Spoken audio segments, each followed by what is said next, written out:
This is an important announcement. The World Health Federation has declared this the Year of the Zombie.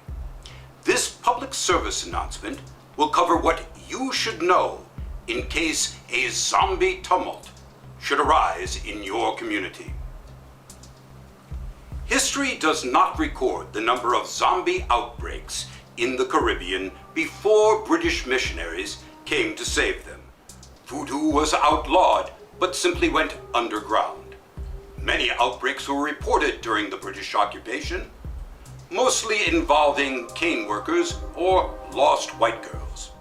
Throughout the decade of the 1950s, above-ground testing of atomic bombs occurred frequently until it was forbidden by agreement among all nations then possessing atomic weapons. Fallout from above-ground nuclear testing of ever greater kilotonnage is likely to have percolated into the subsoil, causing a metamorphosis that activated neuromuscular responses and lower cortical functions of locomotion while activating hunger. This is one of the many hypotheses as to the origin of the undead. There were sporadic outbursts of brain eating during the 1970s. As the function of specific genes was discovered, recombinant DNA research could produce a nearly unlimited stock by introducing the gene into a lower species and harvesting the resulting material through sacrifice of the harboring organisms.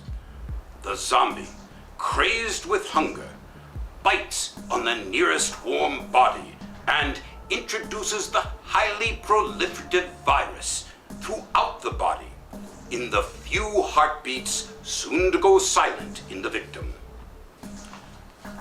The sporadic outburst of resurrectant activity throughout the 1990s was likely of this type.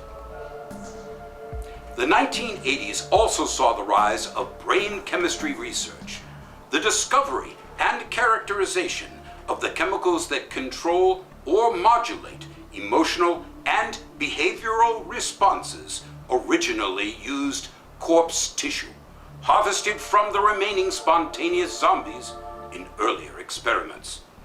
By hyperstimulation of the immune response, one could elicit a panic response through heightened sensitivity to surroundings.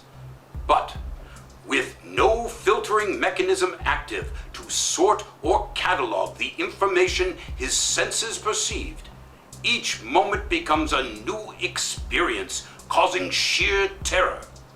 All a zombie knows is hunger. It is likely you will have an encounter with the undead at least once during your lifetime.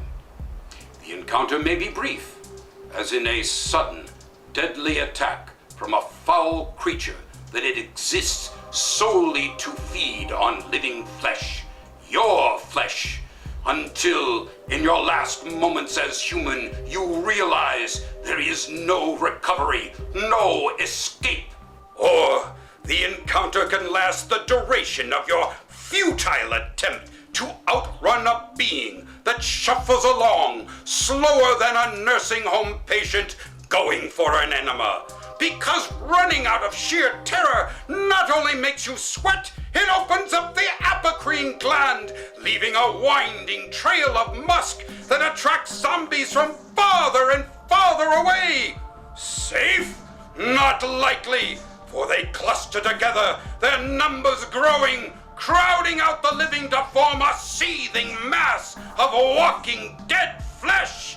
The panic that sets in as they crowd around you gives way to the feeling of sudden death as chunks of your flesh are torn or chewed off.